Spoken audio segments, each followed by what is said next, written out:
Mimi nasema sitotoa mguu wangu hapa na mjukuu wangu nikienda kwa Hadija kwenda kuomba msamaha Katwa Badani.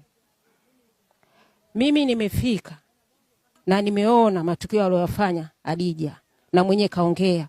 Kwa nini kaongea? Nimemwaga dawa zangu, kaongea mwenyewe. Basi mimi mjukuu wangu nitahangaika naye, atapona, miguu itarudi kama kawaida. Niko kwenye kazi na mhudumia mjukuu wangu. Mimi sendi kwake kutoa milioni 25 wala milioni 40. Hiyo Katwa Badani. Yeye akae na mume wake, ajue jinsi ya kumpanga mume wake. Akitaka kunirudia tena mimi au mjukuu wangu, nitakayemkuta kama ngedere, kama nyani, kama fisi kwa Hadija. Yeye kama Hadija kaja na gari ya msanga, mimi nikuja Hadija na gari ya ungo. Kutoka wapi? Sumbawanga. Kamwambie ukiweza, kama sipoweza mpotezee. Sina lolote, nimemaliza hapo. Mjukuu wangu nitaendelea naye, atapona.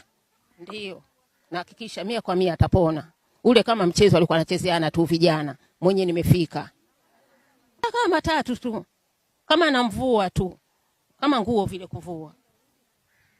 Kama yeye tumia mwaka mzima sijui kumchota kufanya nini naona kama ni bure tu. Mimi namvua tu kama nguo tu anaweka pembeni, ataona. Je, hayo ni maneno tu, atakonekanga yapo.